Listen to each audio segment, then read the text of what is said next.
Hallo und herzlich willkommen. Ich begrüße dich zu meinem neuen Video. Schön, dass du da bist.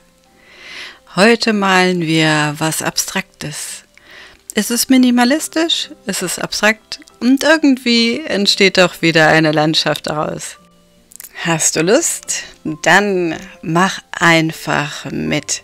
Hier habe ich ein Holzbrettchen zuvor einmal mit Weiß grundiert, es trocknen lassen und jetzt siehst du, da nehme ich mal Payne's Grey und mal Weiß und wische das unordentlich hin und her und so entsteht ein Hintergrund. Und es soll ein bisschen durcheinander sein, aber auch irgendwie hat es doch seine Ordnung. Und so nehme ich mal Weiß, mal Grau und das Indisch Gelb. Ich habe eine vage Vorstellung, wie es aussehen soll, wenn es fertig ist. Aber natürlich lasse ich meiner Kreativität freien Lauf und ich lasse es einfach geschehen. Und ich lade dich ein, lass es auch einfach geschehen. Schau mal, was die Farbe, der Pinsel, der Moment mit dir macht.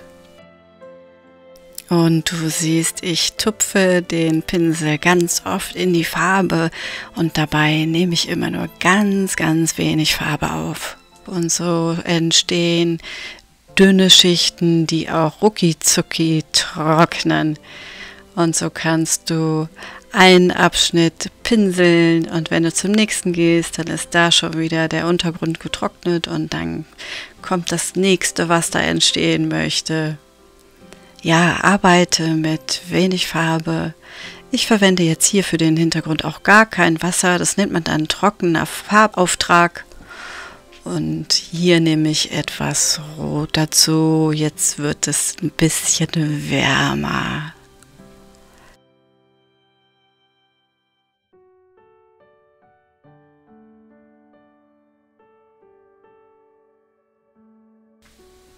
Ich fahre mit dem Pinsel ganz sanft über den Malgrund und du siehst, da an manchen Stellen bleibt die Farbe hängen und das ist die Struktur, die tatsächlich eben entstanden ist von dem Ganzen, was du schon gemalt hast. Und es ist ja wunderbar, dass es so schnell trocknet und so vermischen sich die Farben nicht und es entstehen wirklich dann diese verschiedenen Töne und Strukturen.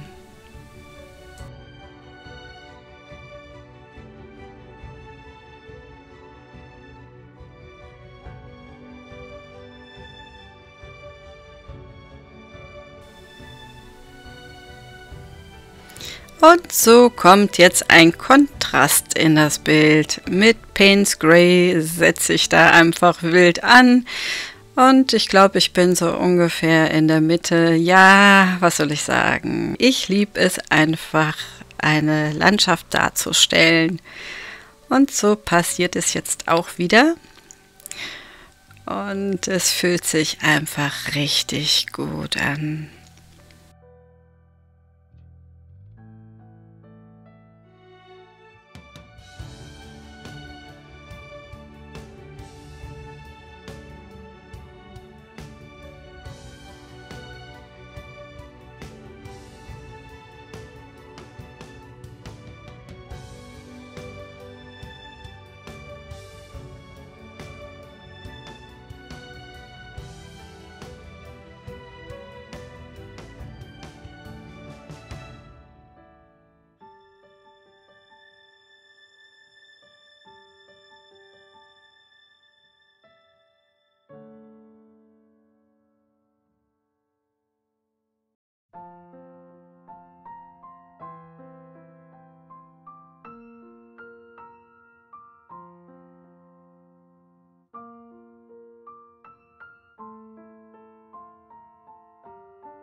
Ich nehme mal Payne's Grey, dann nehme ich mal wieder Weiß und ich setze den Pinsel an, schiebe ihn nach unten.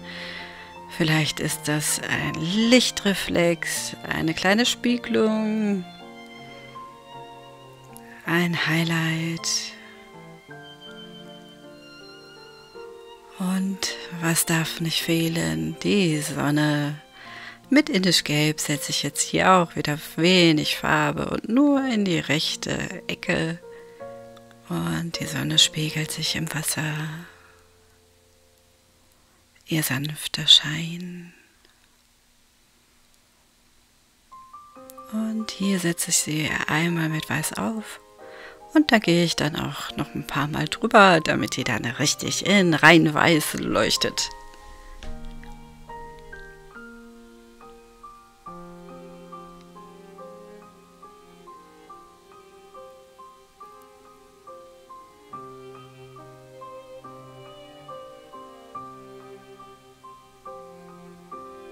So, und jetzt wird's bunt. Jetzt kommt Rot dazu und das ist ein richtig schön leuchtendes Rot. Jetzt wird es was fürs Auge geben und du wirst sehen, an manchen Stellen male ich ganz viel und an manchen weniger. Und dann irgendwann gefällt es mir nicht, dann werde ich das alles wieder übermalen. Und so entsteht Schicht für Schicht und jede Schicht, die du auflegst, ist auf deinem Malgrund und sie wird auf irgendeine Art und Weise auch sichtbar sein.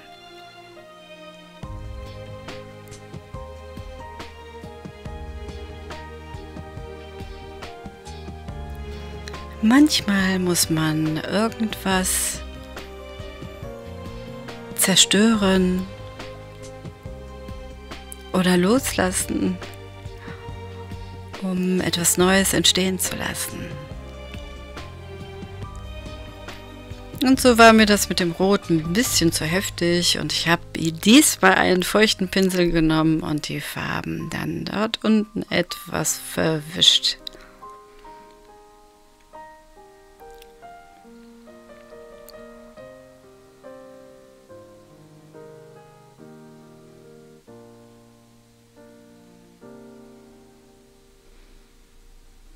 Sei mutig, probier einfach mal zwischendurch etwas anderes aus und wenn es dir nicht gefällt, dann malst du eben nochmal drüber.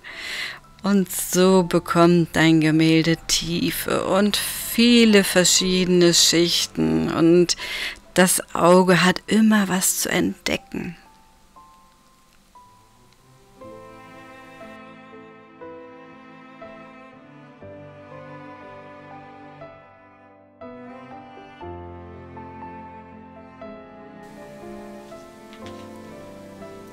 Die noch feuchte Farbe, hier diesen kleinen Klecks, den ich aufgesetzt habe, dafür nehme ich jetzt einen wuscheligen Pinsel. Das ist in dem Fall ein Schminkpinsel.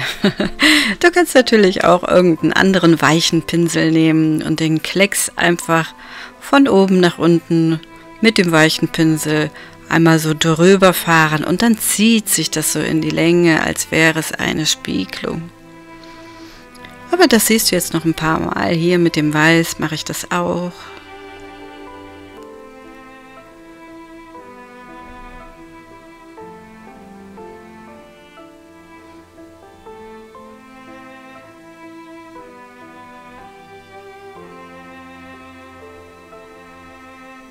Wo es dir noch nicht kräftig genug ist, dann nimmst du ein bisschen mehr Farbe.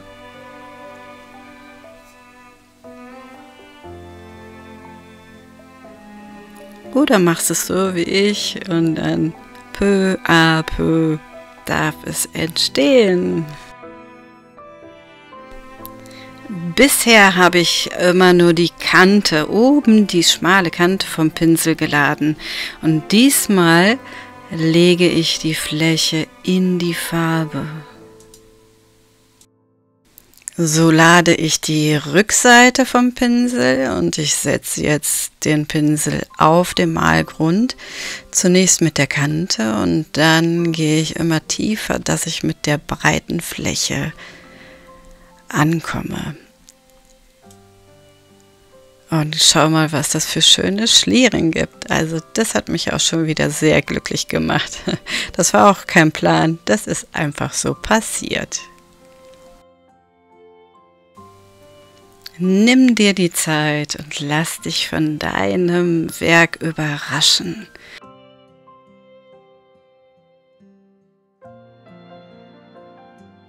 Versuch den Pinsel mal anders zu halten. So ein Pinsel hat mehrere Seiten und da ist es ein Werkzeug, mit dem du ganz viele Bilder erschaffen kannst. Versuche ihn mal zu drehen, nur die Kante zu nehmen oder fest aufzusetzen oder ganz leicht.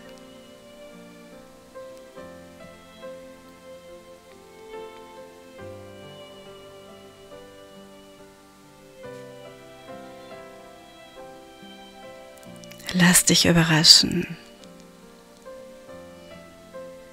Und so geschehen kleine und große Wunder.